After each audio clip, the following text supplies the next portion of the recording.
This is the Tbdpodcast. We're back with the big week, biggest week ever in MMA fight history is upon us. Marco, I am so excited to be here this week to watch the best fight, to watch 3 title fights coming up, UFC 205 from the Big Apple. I cannot say it enough. I'm excited. New York. And I'm not even talking about the fight. I'm talking about the Donald Trump victory that's upon us. No, I'm playing. Is that going to be in New York? What is that? Nah, I don't know. He's from New York. Yeah. So, no. So, how you been, man? First of all, how you been, man? That's a quick little intro, quick little bullshit talk. I was good, man. I went home this weekend. Got to see my parents. That's good. Me and him, we just chilled, watched the fights this weekend. That's good. Yeah, it was a nice chill weekend, man. Good to go back home and stretch the roots out again. Y'all ordered the Pacquiao fight? No. We streamed it. Oh wow, I was about to say allegedly, yeah. allegedly, yeah. Allegedly, knows. Allegedly, we hooked up something and it was somehow it was on the TV. Somehow, yeah. You know how that goes, man. But we did watch the Ultimate Fighter. I mean, I guess it was the Ultimate Fighter finale. Mm-hmm. If the you UFC keep up with Ultimate Fighter Latin America, but you know they have Forrest Griffin and Chuck Liddell as a coach. Really? Yeah, like nobody does. They anybody just watch say that? fuck it. No one watches it. They just say fuck it. And I don't think they actually work with the fighter. I think they just do a voiceover and say they're the coaches. Maybe beat up a door that's in the way. Yeah, somebody breaks a door. They just like record everything pre-recorded and then they just say fuck it or whatever. But yeah, they have Spanish commentary talking over their voices. I thought that was so strange. Interesting. Like they just pay those motherfuckers to show up, don't they? Yeah. Right? Yeah. Just like, yo, Forrest, what are you doing? Whatever. Like, go ahead and host this season of the Ultimate Fighter Latin America. We'll pay you $100,000. Okay. Pay big time. So yeah, man. So we got that going on. We got fight recaps with boxing and Bellator, UFC 98, I believe, Fight Night 98. 98. Cowboys won this weekend again. 35-10 over the Browns. They beat the tough Browns. Always the Browns. Always game. Yeah, they're always game. What do you think about the Cowboys, man? 7-1. Obviously, tied for the best record in the NFL. I was actually kind of nervous for this game, thinking they would become overconfident. Because we always tend to fuck it up against the easy teams. Yeah, and then I was like, dude, I do not want to be the first team to lose to the Browns. So I was kind of watching the first half, and then after that, I knew we kind of had it in the bag, so I passed out. I was fucking done. We're never going to forget Tommy Romo. No, I'm sorry. What's his name? Tory Romo. Yeah. Tory. It was his name Troy? Yeah, Troy something like Romo. that. We'll just call him Romo. Yeah. But no, we're I don't know if he gets his job back anymore, man. Dude, it's hard. It's hard to make the case that he can still start. It's hard to make his case, but it's kind of like a win-win situation for us. Obviously, we're not going to trade him this year. You think he's viable to trade? You think someone will pick him up? The Browns will pick him up? If he goes with the Browns, they're like on their 8th quarterback of the year. Yeah, but I think Romo would never go to Browns. But what about someone like the Jets? Yeah, so I'm thinking someone like the Jets, someone that that are kind of there but need a good quarterback. Yep.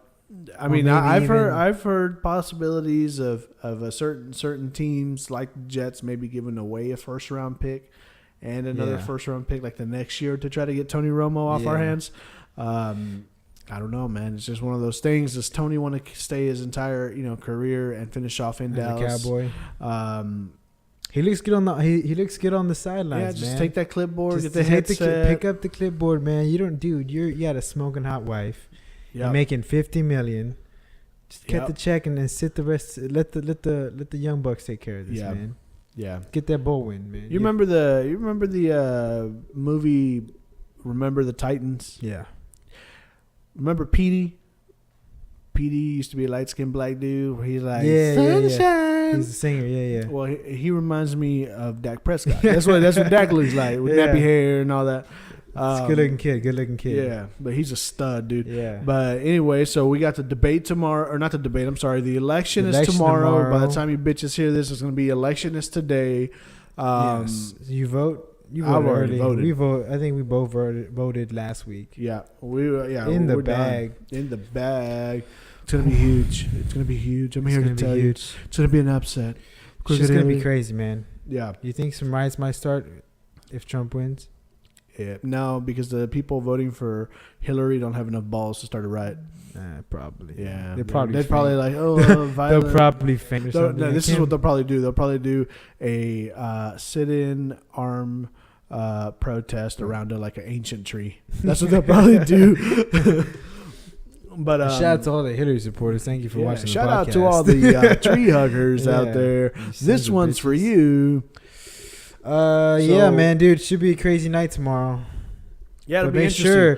Make sure before you check out the elections, you check out the Beat Down Podcast. And Beat Down Podcast for the latest on news. YouTube.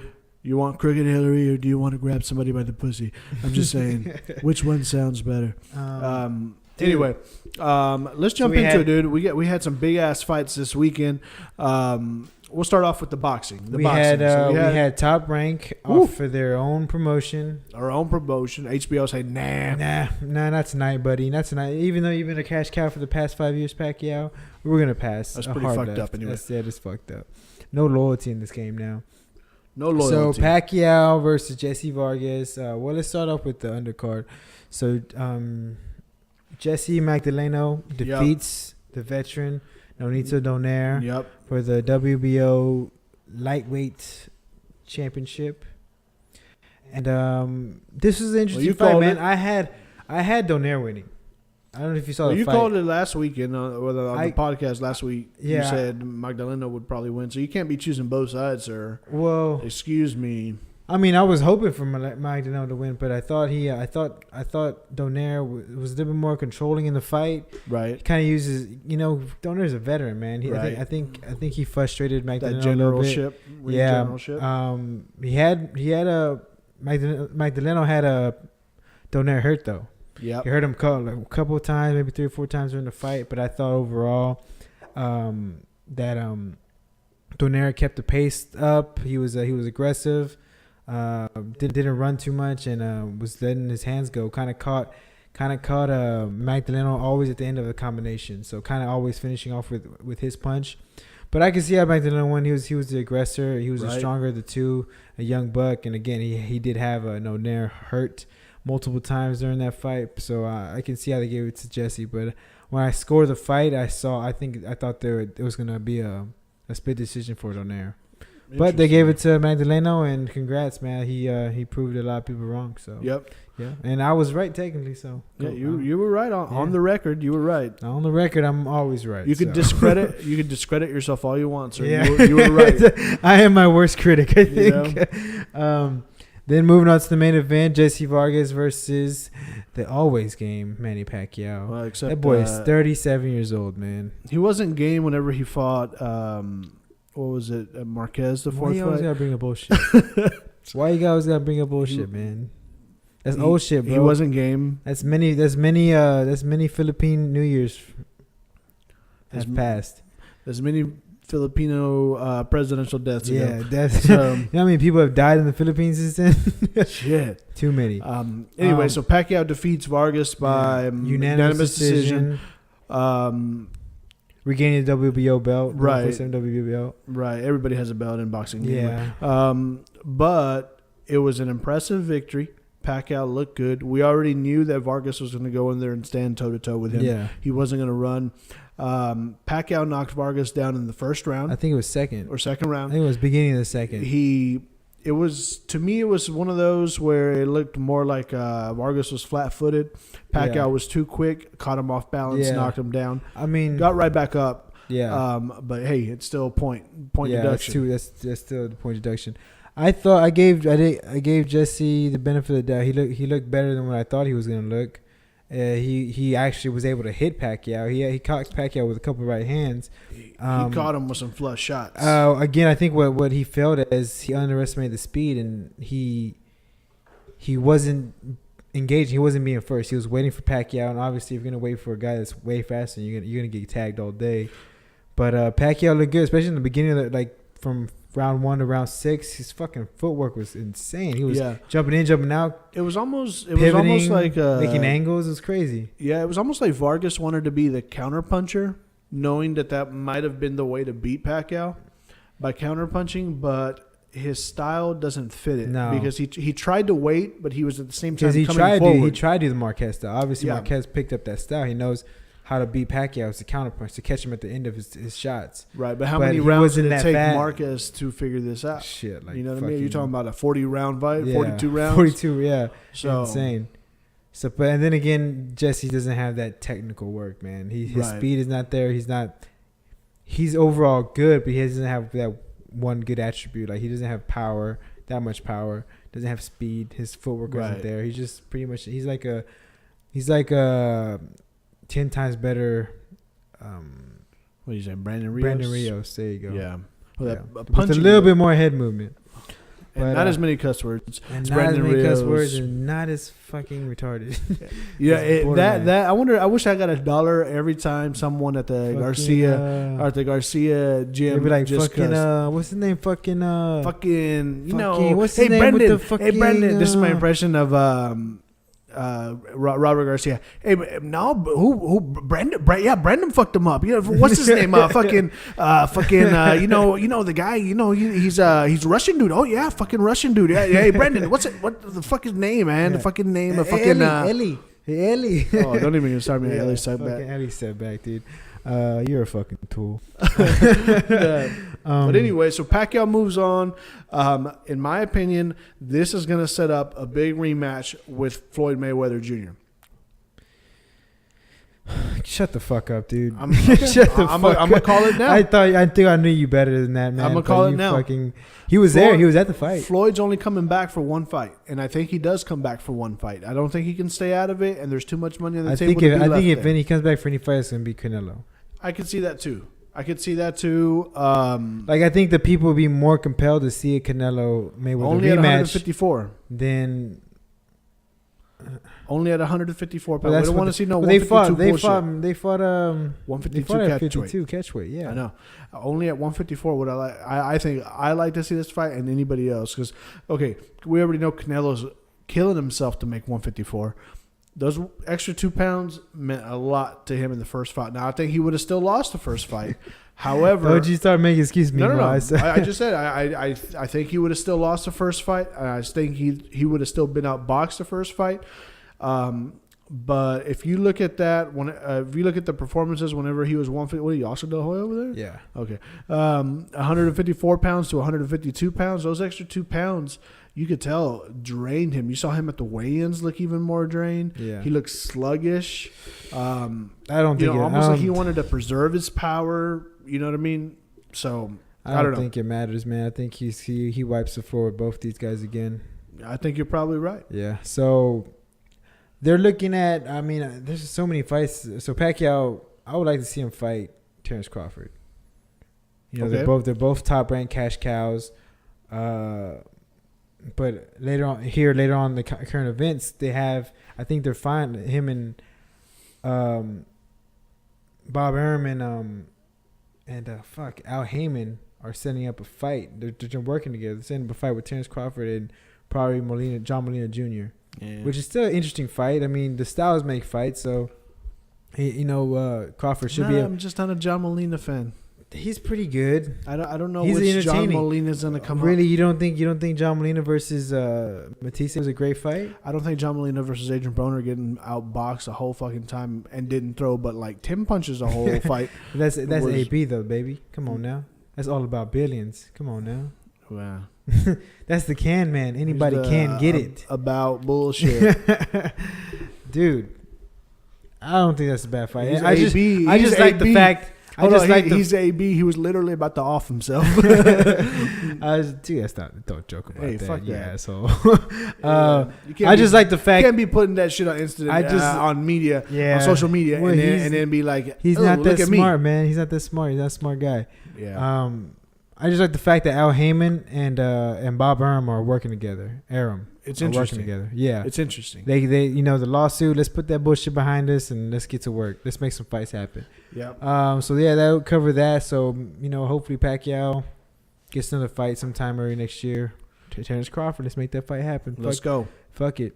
Bellator, what you got? Man, 166. Phil Davis versus Liam McGreary.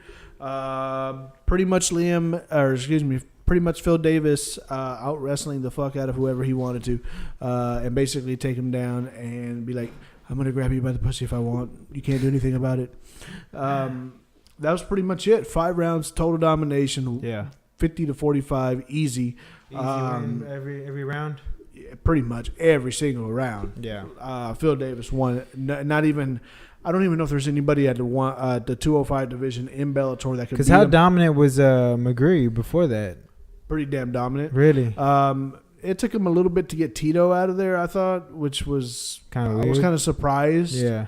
But Tito also experienced so, but I think McGree ended up choking him out in the second. But I don't know if there's anybody that could beat Phil Davis, with the exception of Chael P. Sonnen. The motherfucking gangster. Especially if that's exactly what I was about to say. Like, come on, Chael Sonnen can probably take him down. Yeah, but that wrestling Phil Davis has got is probably the best wrestling in all of Bellator besides Chael P. Sonnen. Chael P. Sonnen. I like it. So Phil Davis, the new lightweight champ over in Bellator. Good for him signing over there. Big signing. Good move for him. And now he's champ. And so, what do you think the next fight with Tito versus Chael gets the BDA title shot? Or if Sonnen wins, probably so. Yeah. If Tito wins, I don't think so, because he lost to the champ that just lost. Oh, really? You know what I mean? Yeah. So it's kind of maybe a rematch between McGeary and Tito. Maybe it will set up a title eliminator in the future. But I can see the Sonnen versus Ortiz fight, if Sonnen wins, to go ahead, because that's going to be a huge fight for Bellator. Yeah. Great fight for and then honestly, they don't want to lose that payday. If then, let's say they set up, okay, Chael, you can have this dude, and then he loses to that guy, they just lost a huge payday. Yeah. Because Chael's going to bring in the ratings. Yeah. So all right, man, we got UFC Mexico recaps. He said Puebla was in attendance. Fight 998. The fiesta was nice, man. So we're gonna go start off with Ricardo Lamas, man, submitting Oliveira. What about Oliveira coming in at 156, dude? Oh God, I know. He didn't even try to make weight. He's like, man, he was like, I was on weight, and he said, but then I saw the tacos. Yeah, and the tacos kind of threw me over. Wait. The tacos are how much? Yeah, 3 cents. You mean I can get 8 US tacos? Currency? You mean one order is 8 tacos plus the potatoes? Shit. Sign me up, son. Anyway. But how long of a nose he had? Because I remember this was supposed to be the BJ Penn versus Ricardo Lamas fight. Right. What was your question? I'm sorry? So didn't he have a short notice for this fight? Oliveira? He had... I would say like a month and a half. It wasn't too short notice at all. But it's not short notice at all. No, he was dominating this fight.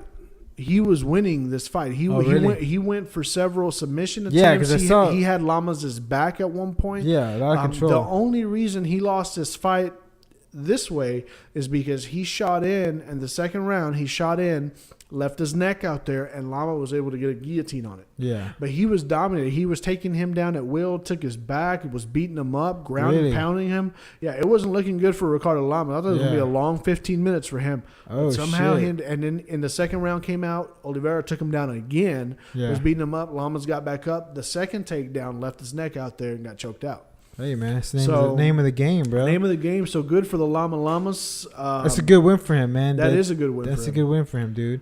It definitely solidifies him being in top 5. Shit, after the last couple of losses, I think he'll be top 10. But again, it was a good win for Lamas. I didn't see the fight, but I know he had choked him out. Like, okay, that's impressive.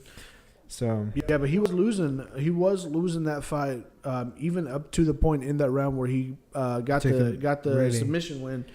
He was losing that fight. Pulled out his ass. Fuck it. And then we're gonna go to the main event, which was Tony Ferguson versus. Oh, real quick, how about Diego Sanchez winning? I didn't see a fight. So Diego Sanchez won. Pretty much Diego Sanchez. All the way. Huh? All the way. Yeah. He went. I think he went to decision, one unanimous decision. But he looked just like Diego Sanchez of all time. He stood in front of the dude, but he was able to even get takedowns on him, dominate him. He just looked all right. Yeah. So good for Diego for sure. Yeah. Yeah, I don't know. I was hoping he would announce his retirement right there, but guess it wasn't gonna happen. But again, I mean, if he looks sufficient, I guess. Not completely out of there. Like not like Tito, not Tito, but not like Chuck Liddell when at the end of his career, where we were just like, oh, this is just getting nasty. Right. And he can still hang up with the best of them. So I guess, man, keep on fighting until your legs drop or whatever. So I don't know. Yeah, unanimous decision. Like I said, he was same old tough Diego's. Yeah. Bit on his mouthpiece with his little antics, with his crazy mad face. Yeah. And, yes. He still did the damn thing. Yeah. So, moving on to the motherfucking main event. The main event was fire. Which was fucking Tony El Cucuy Ferguson versus Rafael Dos Anjos. Yep. Dude, great fucking fight. That was one of the best fights I've seen in a while. Since like 2 weeks ago. Which one? I don't know. I'm just saying. There's good fights all the time. Is what I'm saying. Dude, Tony Ferguson striking looks good, man. He looks confident. How about him? He looked confident there. I had him winning 4-1. I think I gave Dos Anjos the first round, obviously. Ooh, and that was even a razor close first round. Yeah, it was. But you literally in the second round, I think you had the eye poke in the second round. Yeah. But even before then, it was kind of a turning point, though, wasn't it? He was well. Even before then, he hit him with a few straight rights that just came down the pipe, and even at that point where they stopped it because of the eye poke. Yeah. Rafael's face was already busted up a little bit on that right side. Bleeding early. He got him bleeding early. Again, his striking was very versatile. He was mixing up with kicks, kind of doing that switching stances, kind of moving his head, kind of got RDA off track. And not that I say he gasped, but he looked conservative. He wasn't the old RDA who just come forward, take down, constant pressure. He was kind of conservative, and maybe because he knew the altitude of Mexico was a big difference, and he didn't want to gas out. But I don't want to say I saw him winded, but I saw him conservative. Saw him not wanting to use that extra energy or the extra effort to use the wrestling, because he took him down a couple times, didn't he? Like maybe once or twice, but Ferguson was able to get back up and keep striking with him. So it was a good win for Tony. But what about the end of the fight when they announced the winner? What's his name? John went to go interview him. John Anik? Yeah. Fucking Tony Ferguson didn't call anyone out. I think it's tough when fighters do that. You get the biggest win of your career and you call no one out. You say some bullshit. You say, yeah, I had a good time. Thank you. And just call no one out. You don't call Khabib. You don't call the champ out. Yeah, that was prime time because I don't know if you've been watching Tony Ferguson's interviews. He's been on fire, man. He's been talking a lot of shit. He's been a lot of noise, tons of shit. And then for it to come up to this moment, your biggest win in your career, you look impressive, and you kind of fucking blow it, dude. Yeah, that was kind of weird, man. Yeah, I think it's a big mistake, and it's one of those things that maybe we don't know. We're not in the limelight like they are, and in that moment where you literally had all this rush of adrenaline and then it just stopped, and then someone's coming and asking you questions. You know what I mean? So maybe it's just something they don't think about, but it's one of those things that, man, he may already think like, oh, maybe he didn't think about it, or maybe he's just like, I'm already top assume he's top gonna two. Get it. Yeah. Who else are they gonna give me? I mean, Khabib is a strong argument, but Khabib is a very strong but argument. Again, we have to see how he performs this weekend. So, and we got to see what happens with the main event this weekend. Yeah, that's gonna be a big thing there of what's gonna happen. Yeah, we'll see, man. We'll see. But honestly, the way Tony Ferguson looked this weekend, he looked good. He looked a lot of like he was throwing wild punches a lot. Yeah. To me, and I don't know with that style. I don't know if McGregor didn't beat him. I think he probably loses to McGregor striking wise, but I mean, again, we have to see how McGregor looks at 55. Yeah, he may not have that power. I think McGregor's an impress at 55. We'll get to that. I think he does. We'll get to it. But so yeah, Tony Ferguson over RDA, great fight. Yeah. What does RDA do from here? He has 2 losses back to back. He's had two tough losses. Two tough losses back to basically knocked out on his feet by Eddie Alvarez, then beaten a lopsided decision by Tony Ferguson. Yeah. How about Rafael Dos Anjos versus the loser? You know who it is. Of Khabib and Michael Johnson. No. Or you say Nate Diaz? No. Who? Edson Barbosa. What? I mean, I like a better striker than Pettis. I'll struck Pettis. You know what I mean? That could be a good mix-up. I like it, but I'm just I see the rise right now of Michael Johnson. You know, depending on what happens with Khabib. Obviously, if Khabib wins, there may be a title eliminator between him and Tony Ferguson. Depending on what kind of damage is taken, all this kind of stuff, they can line it up. And depending on what happens with the main event, you know. It's a lot of factors, man. That fucking 55 division is looking crazier and crazier, man. So yeah, again, we have to see what happens this weekend with Khabib and Michael Johnson to get a real good outlook. And fucking, I want Nate Diaz back in 55, man. Let's go. He's a goddamn savage. He did great against Michael Johnson. So maybe Edson Barbosa versus Nate Diaz. Yeah. Fucking make it happen, dude. So yeah, that was UFC Mexico recap. So now we're gonna get on to motherfucking 205, biggest pay-per-view of the year for MMA of pretty much of all time. I'll call it again. Christ. This was gonna break 2 million pay-per-view sales. Probably. I wouldn't be surprised, man. I wouldn't be surprised.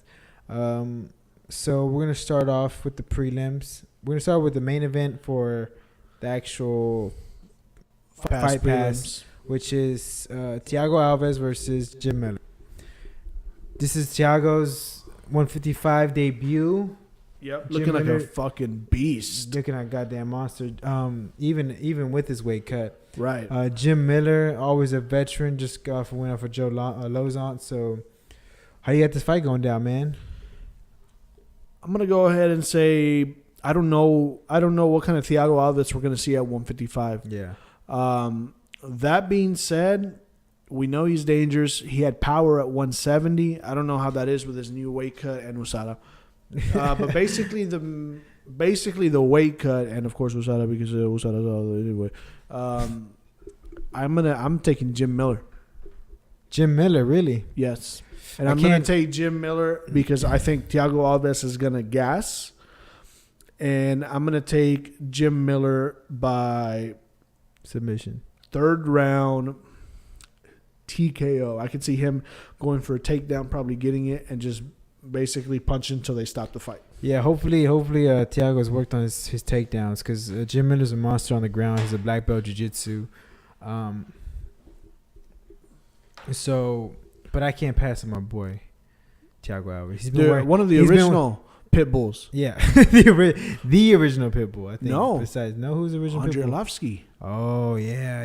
This is the second, the second coming of the pit bull. The smaller, browner, tanner, bulkier, viciouser pit bull. Well, they're both pretty vicious. The not as knocked out of pit bull. Yeah. Okay. I'm gonna go with Thiago Alves, man. He's been working hard. He's been prepared for this fight for a long time, and I think with Dolce, he knows what he's doing. He got the science to back it up, so I think he has a pretty easy weight cut, and it doesn't affect him, and he's able to TKO Miller in the second. That's a tough fight to call, dude. It is almost tough, every single one of these fights are tough fights to call. Yeah, dude, seriously. So we're gonna start off with this isn't start off the prelims, but it's one of the top 3 fights on there. It's it's fire too. It's Rashad motherfucking Evans versus Tim, the All-American Kennedy. Tim Kennedy. Freedom Kennedy. Tim will kill you from anywhere, anytime, any place. Kennedy. Tim will snap your fucking neck while you're awake. Tim Kennedy. Tim hard to kill. Kennedy. Tim fuck ISIS. Kennedy. Tim, where the fuck you at, ISIS? I'm right here. Kennedy. Tim from Texas. Kennedy. From Austin, Texas. From Austin, Kennedy. Texas. Shout out to Austin, Texas. Shout the beautiful out. Austin, Texas. Shout out. This, to me, dude, probably is one of the tougher fights to call. because we haven't seen Tim Kennedy in a while. Obviously, we know he's always game. He ain't scared of shit. Motherfucker fights ISIS on a regular. He's on ISIS basis. kill list. He's on ISIS's hit list. Sent him his address and said, "Hey, ISIS, come fucking find me." Dog? And you know, ISIS said, "No, it's okay. We wait." I kid. Rashad Evans, this is his debut at 185. I don't know how I feel about that, man. I think he might not make weight, dude. I think he'll make weight. He was okay. So he was a small heavyweight, but yes. I think he was a big 205 though. No, I thought he was a big 205. I don't think so. I thought he was even average, but Rashad's always been on the little bit of a shorter side. But we're talking about a difference of 20 pounds, man. Yeah, you know what I mean. Like even if he was. Think about how bulky he looked. But even if he was a smaller 205, he still had a cut to make 205. Yeah, but that was. So now we're talking about a 20 cut difference from an actual cut you already done. Yeah, I don't know. Honestly, I haven't seen any pictures. But he's only 6 foot, so he's not very. He's not like he's 6'2", Ryan Bader-ish. I mean, you put him next to Glover, you put him next to Ryan Bader, you put him next to probably DC. He's smaller than all those dudes. Yeah. There's no reason I don't think that he couldn't make 185. And not that I think he couldn't, but I think it's too much for him. I think that would be depletion. And that's why I'm picking Tim Kennedy. I think Tim Kennedy always stays training. He's not fucking training. He's a fucking Navy SEAL or a Green Beret. I think it's a Green Beret. And he's a fucking savage, man. He almost beat Yo Romero, man. He fucking technically did beat Yo Romero. He did beat Yo Romero. So, and he was on the referee fucked him. He's on like a 3-4 fight win streak. Yep. After that Yo Romero lost. So I think Tim Kennedy takes him out, man. I think he stops him by TKO in the second. I think this cut's gonna be bad for Rashad. I'm gonna take Tim Kennedy by decision. All right. Okay, so I got Tim Kennedy by decision. Not sure if he knocks him out. I don't know if he really can knock him out. He doesn't have that much heavy hands, but he's just an overall good pressure and good raindrops on you. Now, but we haven't seen Tim Kennedy since 2014 September. Yeah, that's the last time he fought Yo Romero. Was his loss, controversial loss, because technically he had beat up Yo Romero. Yeah, Romero didn't want to get off the 3 started, I think. Yeah. Yo Romero couldn't get off his stool for like another minute. So it was just literally a TKO. The referee should have said, you can't get off your stool, you lose the fight. That was John McCarthy, wasn't it? I think so. Yeah, I can't remember. He kind of dropped the ball on that one. But yeah, I'm going to take Tim Kennedy because he protects our freedom, because he's a native Austinite. Because he'd probably find me and kill me in my sleep. Yeah, he would come down to Buda, literally 15 minutes away, and snap my neck. He'll run there too. Yeah. He'll hike there and kill you the next morning. Yeah. Moving on to the co-main event, which is Michael Johnson versus Khabib Nurmagomedov. Did I get it right? Nurmagomedov. Anyway, dude, Khabib, he's pretty good. Fucking savage, dude. He's probably the best wrestler. Definitely hands down best wrestler in the UFC. In the UFC, who's better than him? The only other person that I could think would be DC. It was DC. Yeah, but I think DC is just more strength and size. No, because look what he was doing at heavyweights in Strikeforce. Yeah, but you're talking about dudes like Josh Barnett. But easier. But wrestling is a lot easier for someone that's strong and shorter. DC's a lot shorter fighter than everyone else. Nurmagomedov is actually normal size, not that fucking defined. He's not. You don't see him. He's like, oh, that dude's a fucking savage.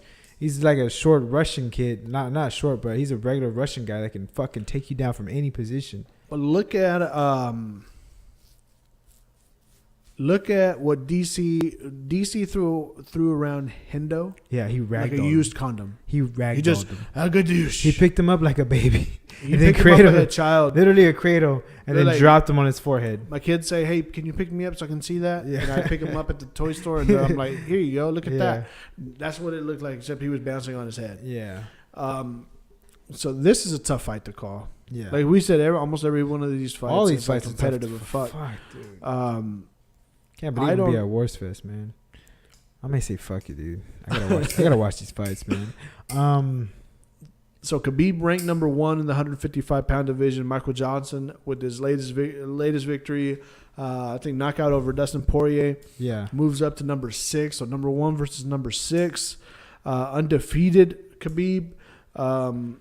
Michael Johnson's powerful Khabib. 18-10. But he's on a streak right now. Michael Johnson is. Yeah. What's the last time he knocked out Poirier with a vicious uppercut. That shit was nasty, man. Poirier didn't know where the fuck he was at, and then got a little crazy too. Michael Johnson kept talking shit. Remember that? Yeah. So, but before that, he had 2 losses in a row to Dariush and one Nate Diaz, and that was both by decision. One split, one to unanimous. He lost, but knocked Poirier out. He's beat a lot of dudes, man. He's beat Melvin Gillard. Man. He's beat Edson Barbosa, Gleason Tebow, who at least is a 185 pounder. Joe Lozon, Danny Castillo when he was doing. Dude, he beat Tony Ferguson back in the day. He's game, man. He's fucking game. This is gonna be an explosive fight. This is if Johnson can make it out of the first. I mean, if Khabib can make it out of the first round, which is when Johnson's the most dangerous. He's gonna, Khabib would have a pretty easy fight after that. But again, Johnson's explosive, so if he can get out of that first round, not get caught. I mean, again, we never seen Khabib's chin get tested. I don't think that him being rushed out, he fucking wrestling bears, dude. I don't think any could knock that guy out. Yeah. So I was calling it a major upset for this, but I think I'm gonna go with Khabib third round decision. He's beat the who's who, dude. Third round decision for Khabib. I'm going to take Khabib by second round TKO. Ground and pound. Second round TKO it is. I think the wrestling is going to be a big difference, man. I mean, Johnson has good wrestling, but compared to Khabib, it's light years behind. Right. So, yeah, good pick. And on to the main event for the prelims. God damn it. This is a fucking. We have to go through this a lot quicker. We got Frankie Edgar, the answer Edgar versus Jeremy Stephens. Man, this is gonna be a good fight because these guys are gonna stand up. Knocker. These guys are gonna keep it standing. They ain't gonna go to the ground. Hell no, they're gonna keep on fucking standing. I think Frankie Edgar has the better boxing, obviously, but easy, faster, but the power, quicker. Yeah, faster has the technical work. But Jeremy Stephens has that right hand. Oh my god! And if that right hand touches little you, H bomb, and if that the little H bomb, the little J bomb, if that right hand touches you, you go night. You may die for about a split second. You're gonna die. You're gonna die for a split second. And Frank Edgar doesn't have. I mean, he gets tagged. You know what I mean? Just ask Gray Maynard. Gray Maynard said, "I can tag his ass." So yeah. So he gets wobbled, but he has a good way of surviving the flurry, but for how long can you do it? For how long can you do exactly? He's getting a little older, and again, man, I don't think he's ever fought someone as strong as Jeremy Stevenson, who just puts that relentless pressure on you. Stevens, yeah. Anyway, Jeremy Stevenson, I bet he's a good fighter too. Is Jeremy Stevenson? No, it's Joe Stevenson.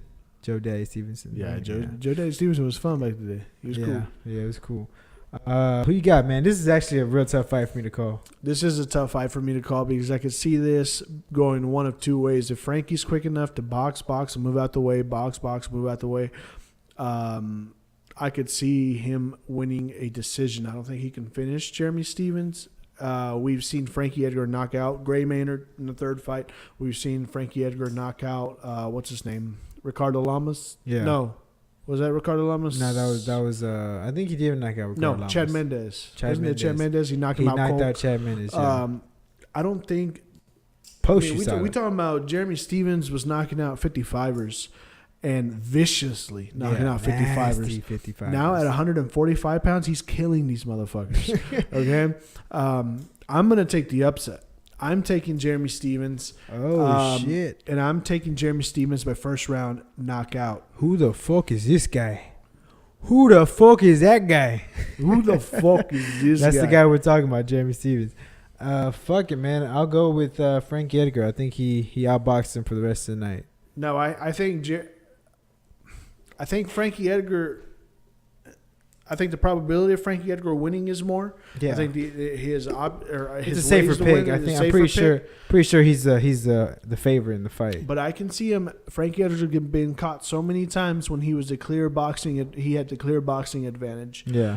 Against slower guys And I think that the Jeremy Stevens that Frankie is fighting now compared to the Gray Maynard Frankie fought back in the day, Jeremy's a lot sharper and is a lot quicker than that Gray Maynard. Yeah. So I think this Jeremy can catch him. Actually, Jeremy reminds me a lot like Gray Maynard. Yeah. Very rugged, hard hands, better. I think he has a little bit better striking and a little bit better wrestling. But so overall, a better Gray Maynard. Right. And now those guys had a war, a fucking three-fight war. Fights, so man. If you have never seen those fights, go look up check Frankie Edgar. So hopefully this is one of those fights, man. Frankie just got off a loss from Jose Aldo.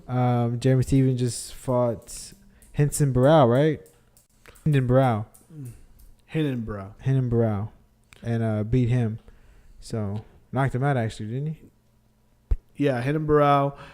No, he beat him by decision. Before then, he lost to Max Holloway by decision. He's been on a kind of roller coaster. Yeah. Knocked out Dennis Bermudez. That was a crazy-ass fight. That was a crazy knockout. Lost to Charles Oliveira by decision. Lost to Cub Swanson by decision. So you're talking about all these decision fights that he's lost. No one's been able to put him out. And he's had some tough dudes in there like Cub Swanson. Max Holloway couldn't put him down. I can see Jeremy Stevens winning, though. Yeah.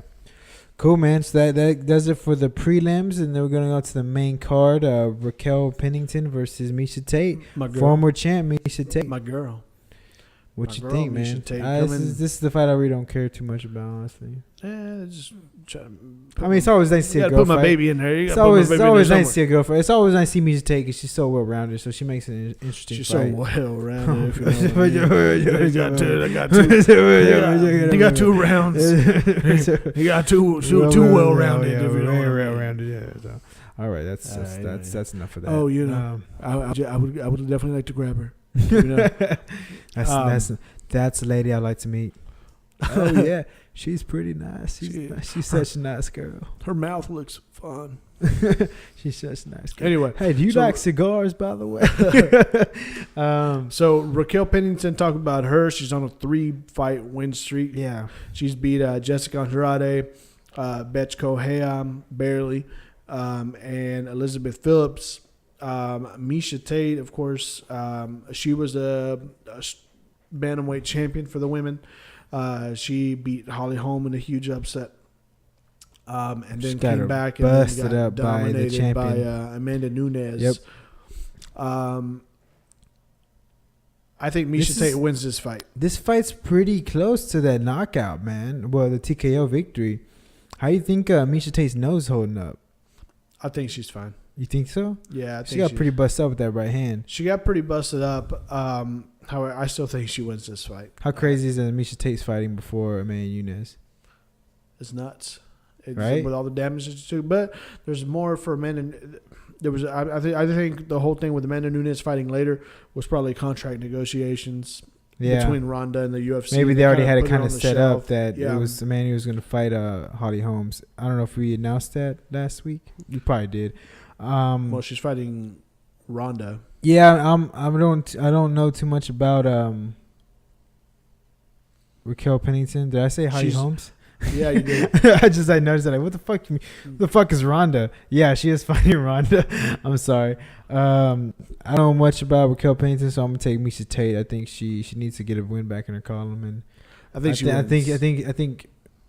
Miesha Tate's one of those girls that when she takes a loss, she comes back even stronger. So So I don't think she wants to get on another L on her record. So I'll take Miesha Tate in the fun bags. How? The well-rounded Miesha Tate. All right, so moving it on. So how's she gonna win? Decision. Yeah. Okay. I'm gonna also take Miesha Tate. I also picked decision. Part of me also thinks first round submission. But I'm gonna take a decision. I mean, she choked out Holly Holmes. So you never know. Whoa, easy. Anyway, easy. Hey, that was too aggressive. All right, man. So we're on to our next fight: Donald Cowboy Cerrone versus Kelvin Gastelum. Right. What you got, man? Fucking Cowboy on a roll at 170. Cowboy is a beast. He's a murderer. Yeah. At 170. Kelvin what to say about Kelvin besides can he make 170 pounds? We said this shit last time and he missed weight. He made weight pretty easy last time. He beat a former champion in Johnny Hendricks, who didn't make weight. Man, so Kelvin was on a rise. Ultimate Fighter winner, right? Right. And basically, he got going whenever he subbed Jake Ellenberger. Yeah. He beat him in Mexico, I believe, and then he lost to Woodley, beat Nate Marquardt, lost to Neil Magny by a split decision, and then beat the brakes off Johnny Hendricks, who's eating that shitty ass barbecue. Anyway, roller coaster of a career, kind of. Yeah, last couple of years. I don't think Kelvin. I don't know if 170s for Kelvin. And I think he's too small for 185. But he's kind of like a Johnny Hendricks, which is kind of too small, but too big for 170. Right. I mean, too big for 185, but too small for 170. Right. And I don't even necessarily think that 170 he shouldn't be fighting there. I think whatever he's doing at 170 now is not working. Yeah. And something needs to change. His lifestyle change to happen. Right. So I'm gonna take Donald Cerrone. Wow, dude. By Donald Cerrone by second round submission. You think he's a Miss Gaston? Dude, this Gaston's a big dude, man. Yeah. Big for 170. But I don't know if you've been seeing pictures of Cowboy recently. He's getting big too, man. He's kind of fitting out to 170. Yeah. I think he's actually going to have to make a cut this time because I think last time he was walking around like 168. Then we had to cut. Yeah. I think he's walking around at least 180. Like maybe not a big cut, but he looks big, man. He looks like he's sticking it out. That he's really staying to 170. So, and he's a Trump supporter. So he's a Trump supporter. Yeah. So you can't hate on that. And his name is Donald. Nickname's Cowboy. Yeah, his nickname's Cowboy. You can't not love that. Watching HBO Westworld. Got to root for the Cowboy.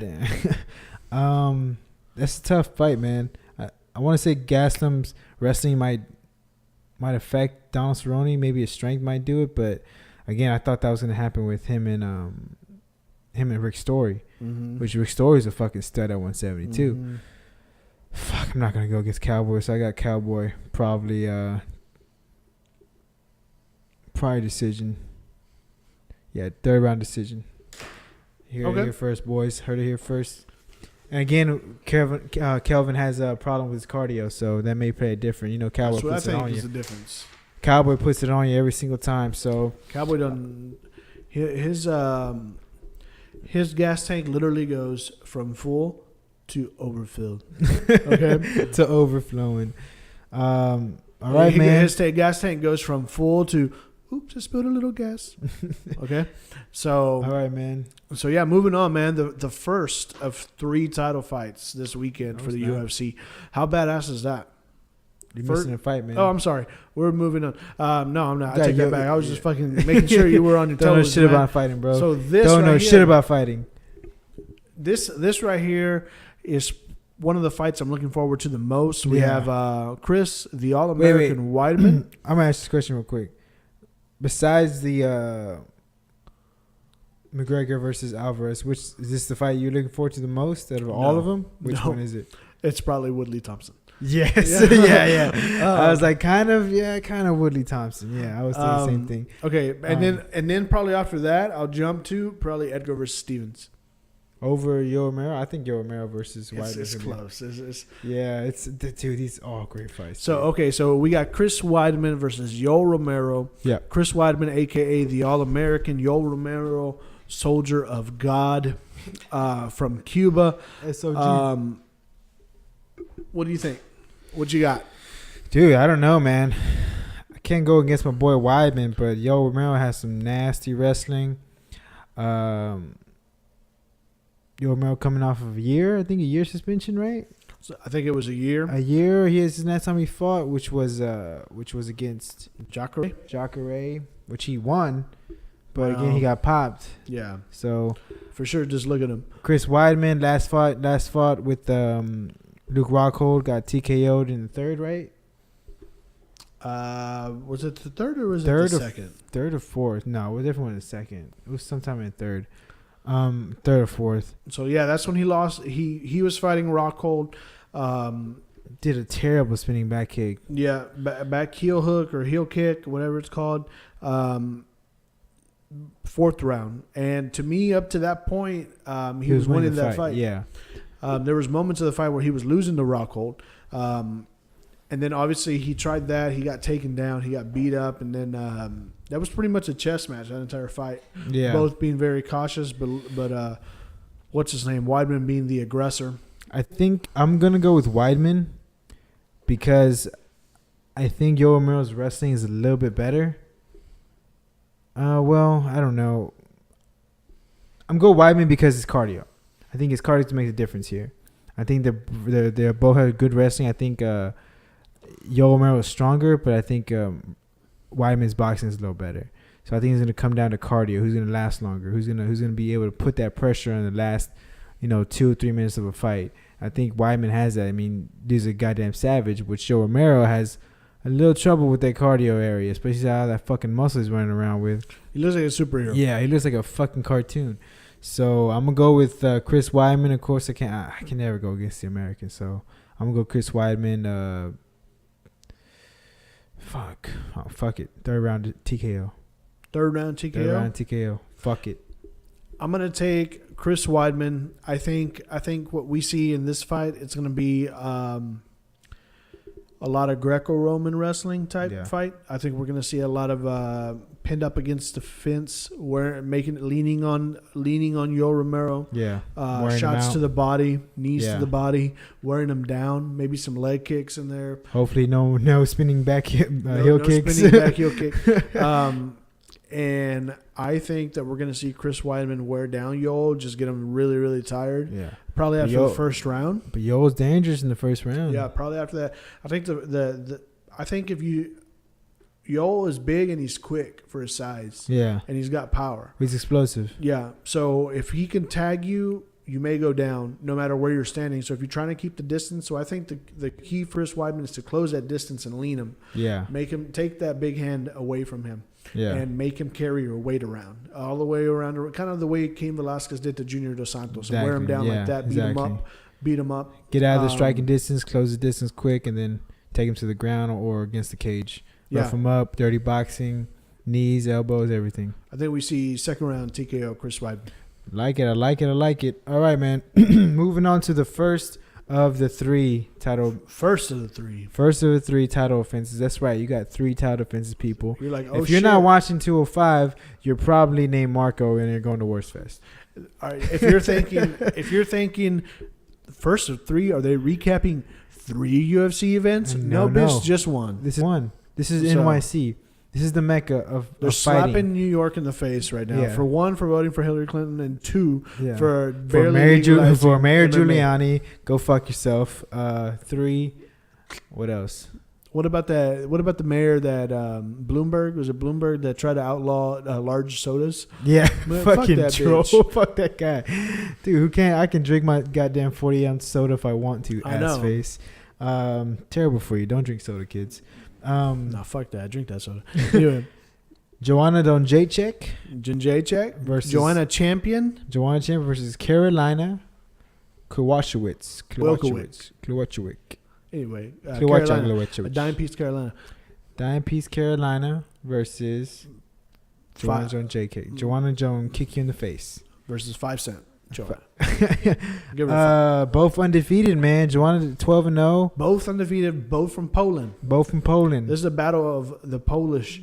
I call this battle of the Polish pride. Is that all you got? That's all I had. I would say the. I got nothing. I feel like I thought I had something good and I didn't. What is the hot dogs? Polish hot dogs, right? Huh? I don't know. Talking about a brat? Those are German? Aren't they Polish? Well, I think they're German. A Polish sausage? Pretty almost positive they're German because you see them where? At Worst Fest. Worst Fest. I'll be there, guys. If you guys looking for me, I'll sign autographs from 10 to 4. Yeah, sign those titties. Bring those titties, ladies. Bring those titties, bitches. You sexy bitches. I mean, bitches, all due respect, by the way. All due respect. Dude, this is a crazy fight. This is a great fight. Carolina pieced up pieced up Thug Rose. You talking about pieced up? Pieced up. She Pieced up. She can hit her with that 1-2-1-2 piece. 1-2-1-2. That 1-2. Vicious ground and pound. So bitch eating Popeye. She get that 1-2. She get that 2 piece. Isn't this the girl that trains night. out of Houston? No, that's not her. And hold on, she fucked up. She's beat Randa Marcos. She beat Heather Jo Clark, and then she pieced up Rose Namajunas. And they gave her a split decision victory, which was in itself a robbery. Yeah, even though she won, she still got robbed. Rose is my girl, but she fucked Rose up, dude. Yeah, she battered her up. Now you're talking about the champion though, Joanna Jędrzejczyk.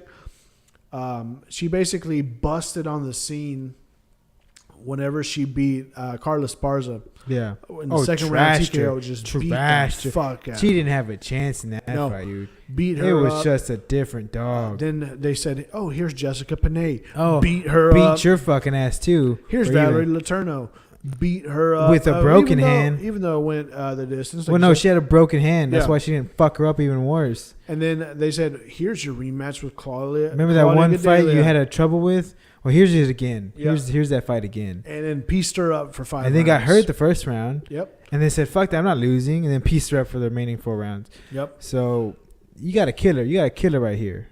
You got a killer on your hands. A little Polish killer. Yep. Tough fight. I'm gonna go with the upset. Ooh. I think Carolina's striking is a little bit better than Joanna's. Okay. I can never go against the Carolina because I always lose every single time. Who do you got, man? I'm gonna go upset. I'm gonna go upset. I'm gonna go Carolina. I think we have a new strawweight champion. Okay. I'm not mad at it. I could see it. However, I don't see it. I just could see it, but I don't see it at all. I mean, I'm taking Joanna Jędrzejczyk by unanimous decision, 5th round. Yeah, I think they go all 5 rounds in this fight. You don't really see too many stoppers from smaller girls, but they're savages. They're savages nonetheless, and hell yeah, Poland's gonna be fucking throwing a fit during this fight. All right, moving on to the co-main event, the one we're looking forward to seeing the most. Besides the main event. Tyron Woodley, the champion, the welterweight champion, versus Stephen Wonderboy Thompson. God damn it, he's so flashy. He's such a nice kid. Good looking stud. Good looking dude, 33 years old, still calls himself the boy. The Wonder Boy. 33 years old again, people. 33. 13-1. Tyrone 16-3. What's up, man? What you got? Well, out of all the fights we've been talking about this one the most. Yep. Saying what could happen, what would happen. Yep.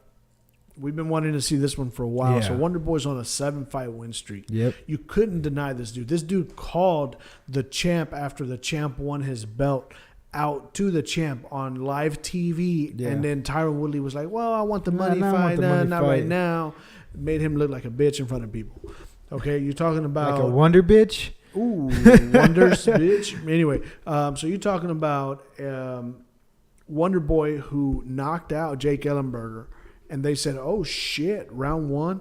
Hey, here's Johnny Hendricks. See if you can do that to him. He said, cool, no problem. Shit. Round one knockout. Round 1, right? Okay, yeah, I got that. And they said, oh, shit, here's Rory McDonald.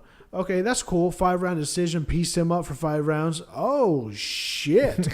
Here's Tyron Woodley. He said, all right, now is my chance. Give me that title. Now we're talking about that shit. Give me my title. All right, man. So, fuck. We got a tough one here. Tough. So, this is a tough fight. I called Tyron Woodley. Becoming new champion. He knocked out Robert down in the first round. Ooh. The only way I see this fight going for Tyron Woodley if he does the same thing as Stephen Wonderboy Thompson. Not that he's not skilled enough, because I definitely think he has skill. He has great wrestling, but his cardio is a question sometimes. And when you try to get close to this between Wonderboy, you get kicked in the face every single time. And I want to see if he's able to do that. Then we have a problem. And Wonderboy has a problem. But I don't think he's able to do that. So I think Stephen Wonderboy Thompson becomes a new welterweight champion. I like it. Steven, you're talking about Woodley. He's on a 3-fight win streak. When he won the belt, he knocked out Hyung Dong Kim. He beat by split decision Kelvin Gastelum, and then he KO'd Robbie Lawler in the first. Won the belt. Looked kind of skittish to take the fight, first of all, against Wonder Boy. I think Wonder Boy beats him. I think Wonder Boy's going to be too quick. Those legs, I think those leg kicks, those kicks in general, but I think you'll see a lot of leg kicks. I think Wonder Boy's probably too quick to throw the leg kick and get caught for the takedown. Yeah. And he's so fast. He's almost like Lyoto Machida, watching him close the distance and then move away. What do you think about Tyrone Woodley's comments about him not having cardio being racist comments? I don't know. They're saying him. What wasn't it? Him being explosive, being racist, or something like that. It was something. No, but explosive. But they were saying Tyrone Woodley literally said, "If you call me that I don't have any gas, you're pretty much a racist." Like saying, well, like I don't understand with his logic about. I don't know. Probably didn't pay attention to it on purpose. Tyrone Woodley's been very emotional since. On his whole run, man, he has a chip on his shoulder, man, which kind of makes him a dangerous person. Again, it made him a dangerous person against Lawler. So I don't know, man. He could prove us all wrong again and get the job done against Wonder Boy. But it's true. But again, I think that his emotions can also hurt him as well. He seems like a guy to get frustrated if he can't close it this quick with Wonder Boy. If Wonder Boy can exploit that, then it's going to be easy night for him. Yep. No, I agree with you. But I'm also taking Wonder Boy for the. I'm going to take Wonder Boy by decision. Yeah. What do you got? Decision? I'll go decision. Yeah, I'll take it by decision as well. Yeah, Wonder Boy by decision, man. Hell of a fight. But anything can happen in this game. Anything can happen. So we'll see, man. Make sure to stay tuned to watch UFC 205. Keep up with the predictions, man. Keep up with the predictions, dog. Yeah, man. So we're moving on to the third and the final main event, the championship fight, the main event, the one everyone's looking fucking forward to. Yep, this is the one that's gonna break records. You got the motherfucking superstar Conor McGregor. The notorious Conor McGregor. The featherweight champion versus the lightweight champion. Yep. And Eddie Alvarez. Tough fight, dude. Tough fight for both fighters, honestly. All right, so here's what we got. Here's what we know for a fact. This is McGregor's first time at 155 after having most of his career. I think he fought at 155 in organizations outside of the UFC, but his first time fighting 155 in the UFC. Right, because he held 2 belts in the other organization. And he wants to hold 2 belts at one time here. If he does in the UFC, he'll be the only person to have ever done it as of yet. He's coming off of 2 welterweight fights. As in welterweight, as in he was at welterweight weight when he fought those fights. Right. So last time he fought at 145 was a year ago, I want to say. Probably longer. Last December. Yeah, it's been a while. Last December. Eddie Alvarez is coming off of impressive win over the reigning. He was on a tear before he ran to Eddie Alvarez. Impressive win by knockout first round. Yep. He's also a Bellator champion, left with the belt. Yep. To came to the UFC to become the UFC champion. Yep. God damn, that's a compelling story right there. I don't know we don't have a special just on that. Him and Eddie Alvarez and McGregor, right? That would be a compelling story, right? Yeah. This is a great fight. Wow. It's a tough one, man. I'm gonna pick Eddie Alvarez. And I'm picking Eddie Alvarez because I think the wrestling is gonna be a big factor. He has a full camp. Eddie Alvarez has stated multiple times that he is the most dangerous when he is backed against the wall. And he was against the wall versus Dos Anjos. No one gave him a shot. We didn't give him a shot. I did. Nope. I did. I picked him. Actually, I picked Eddie Alvarez. Now I remember. I did because I'm that guy that knows everything. So, can't pronounce his name though. Yeah. So I think the wrestling makes a difference. I think Conor McGregor striking. I think he hurts Eddie, but Eddie comes in. I think Eddie can weather the storm, put the pressure on him. McGregor's cardio has been questioned multiple times. Right. His kind of striking doesn't appeal good for long distance fights, for 5-round fights.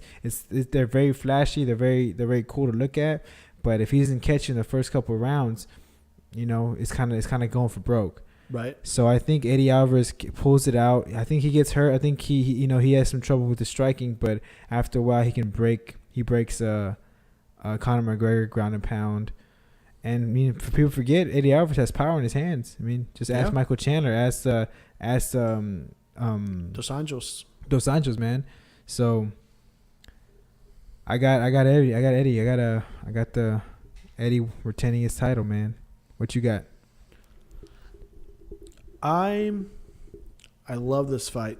I think it's an easier path to the title, though, at 155 for Conor than Dos Anjos was. Yeah.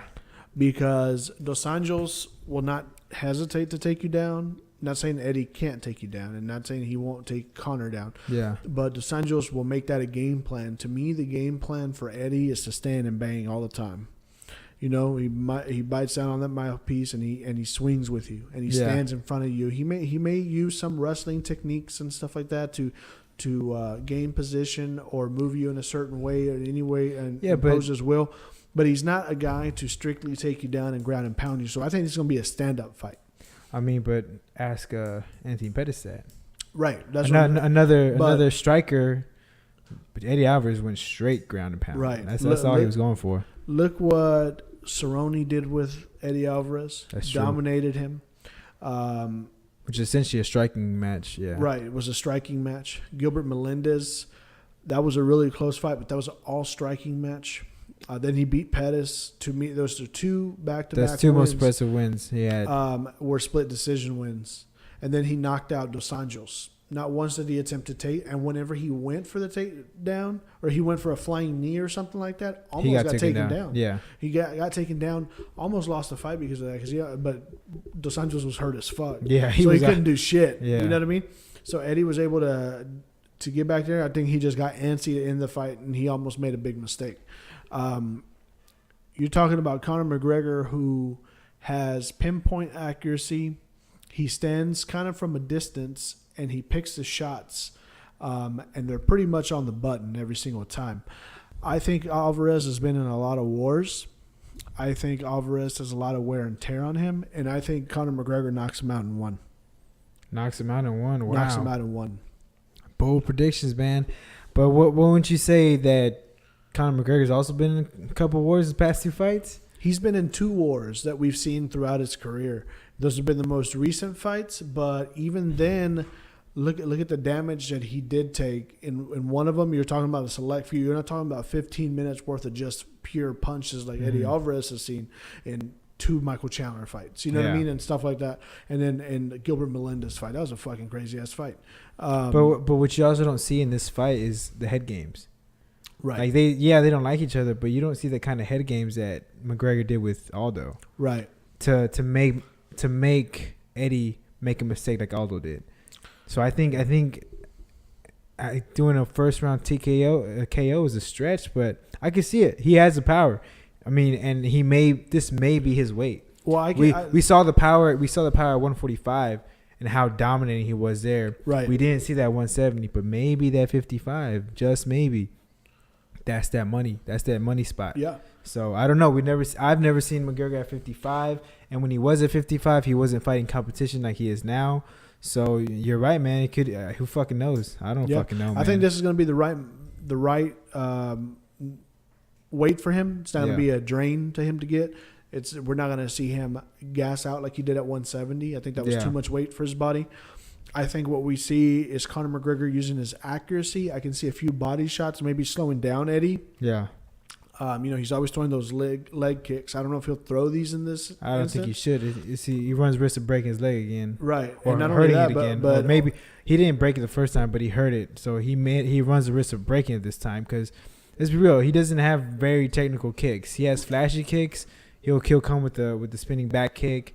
get you to the body, but those aren't really power kicks. What he was landing on Diaz were straight power kicks to get his mouth advanced, right. And he suffered for that because he doesn't have that great technique in his kicks. He's really good with his hands. Maybe he started working on that, Cause, maybe. But I can see him catching with Eddie. Conor likes to get in close in the distance and work the body. Yeah, you don't see a lot of boxers or a lot of MMA fighters that do. The body. Yeah. The Diaz brothers are good at it. KJ Noons was really good at it, and McGregor's really good at it. Yeah. So I can see that, and I can literally see him throwing an uppercut, or a straight left right down the pipe. Yeah. And catching Alvarez and not knocking him out cold, but maybe him, dazing him, going for the TKO and then just kill. Overwhelming, and then just dropping him, kind of like the Chuck Liddell versus Tito Ortiz, where he just kind of drops. Or maybe the McGregor versus Dustin Poirier, kind of catching right behind the head. I can see it, man. He has the power. Again, we've never seen him at this weight, so we can't tell until we see it. But me and Mimo, we got to hear first. I got Eddie, and he got Conor McGregor. Conor McGregor. All right, man. So that does it for UFC 205. Geez, it's gonna be a great fucking card. Make sure to tune in. It's gonna be on. That's gonna be on Saturday, November 12th, NYC. Check that shit out, man. Fights start at I think 5, right? Probably something like that. Probably the first fights, yeah. And you can if you're not gonna watch the main card, for sure to catch the prelims. It's gonna be on Fox FS1. Those are free, so check those out. They'll probably start like at 7. So, all right, guys. So we're gonna move on to some current events to wrap this bitch up. Go quick over the current events. We're gonna run through these motherfuckers. So Jon Jones, he officially got his punishment for USADA, which is a 1-year suspension. Yep. Retroactive on July 6th, which was the day before 205. So in between then, that he's pretty much already been on suspension. So he has at least another 6 months, 7 months. 6-7 months left. So you can probably catch him hopefully again next summer. July. Yeah, summer of next year. So I guess that's not too bad, right? We were thinking 2 years, so not too bad. So hopefully this is the last time we have to deal with this shit with Jon Jones, and he gets his stuff together, and he comes back and becomes a champion that I know he can be. Jon Jones. Yeah, because that light heavyweight division, so much fucking talent, dude. Yeah, so he needs to get back up there and spice some shit up. And Kell Brook, man. Kell Brook applied for a 60-day extension from his mandatory fight against my boy, EJ Earl Spence.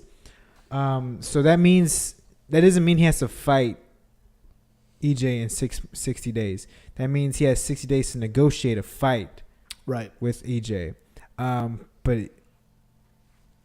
But he's not making any attempts to make that fight happen. He's over here calling out Pacquiao after that fight. He said he wants to fight Pacquiao. He wants to make the Khan fight happen, which is a great fight. But it's funny. He's been chasing Khan forever. Yeah, but it's funny how he fought all his mandatories when he was back in the champion back in England.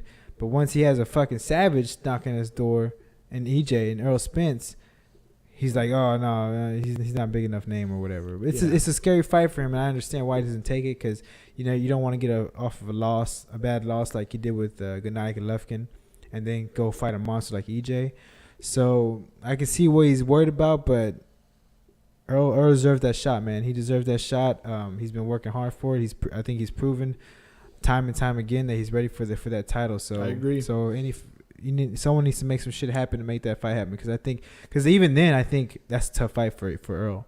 I think Kell Brook is definitely a tough fight for Earl. It's definitely not a walk in the park like some people think it'd be. So yeah, hopefully they can make that fight happen sometime next year. I'm gonna run it again. Top rank again. Bob Arum is working with Al Heyman, trying to make some fights happen. They had their problems back in the day, but now I'd like to see them working together, especially since they have the top fighters right now. Golden Boy can suck a dick. Top rank, and Al Heyman is where it's at right now with the PBC boxing, and then Al Heyman coming off a somewhat pretty successful event that he promoted himself with Pacquiao versus Vargas. So if we can get these guys to kind of coexist for a little bit and make these good fights happen, that's going to be great for boxing. Yeah, absolutely. That's only hurting the sport if they don't. Yeah. So along with that comes the discussions for Crawford versus Molina Jr. We talked about it a little bit earlier. John, my boy. Yeah, and again, it's not. Fan, but it's a good step in. It's not the fight we want to see, obviously, but it's a good foot in. You know what I mean? Obviously, the good fight would be Crawford versus Pacquiao, which is especially we put this shit on PBC on Saturday night free TV. And Pacquiao has the numbers there, and with John Molina, obviously Crawford is top ranked cash cow, but with John Molina, who is a PBC, it's not their cash cow, but it's a known name that'll make it a little bit exciting for the fighters, for the fans to see. So that's a good startup fight, but I would call it pretty much a tune-up fight for Crawford Pacquiao. Yep. So moving on next. So we talked about it again earlier. Ferguson not calling anyone out after his fight last Saturday. Kind of weird. I don't get it. He was talking mad shit. You have the opportunity. Before, take the opportunity, make yourself some money. He actually impressed me with his trash talk. Like he was actually like, oh shit, Tony Ferguson has some good skills on the mic, but and when it came down to it, when he needed it the most, he kind of just shunned away, and I was like, all right, man, cool, I guess. But hopefully he gets the next title shot. I guess again, depending on what happens Saturday night, he needs to be paying attention to that lightweight division. Yeah. It's stacked right now. Last but not least, we have John Jones. We have Submission Underground, which is Chael Sonnen's promotion of grappling submission tournaments. They got John Jones versus Dan Hendo. Man, it's gonna be that's pretty good. Yeah, how about that? That's pretty interesting, man. The bad guy putting that together. Yeah, so that's good that John Jones is getting some kind of money between this next 6 months. He's gonna be out. So and then Dan Henderson, just of course. The legend just retired. He probably wants to just do some shit to stay busy, stay active. Brain damage, just kind of take it easy. Yeah, that's cool, man. Hopefully he can we can find a link to check that shit out. That'd be pretty cool to check out. Yeah. So that's all for current events, guys. That's it for the show. Again, we appreciate y'all watching. We appreciate you tuning in. Make sure to like, subscribe to our YouTube channel. Follow us on Instagram, Beatdown Podcast, on Facebook. This is the Beatdown Podcast. Check out UFC 205 Madison Square Garden, November 12th, this Saturday. You fucking sexy bitches. Mimo, take it out of here. Yep, we're out of here. UFC 205. Watch, all my predictions are correct. So tune in, buy the pay-per-view, give me a shout out. It doesn't matter. Beatdown Podcast. We're doing it right. We're doing it big with them two big apples in your mouth. Big apples.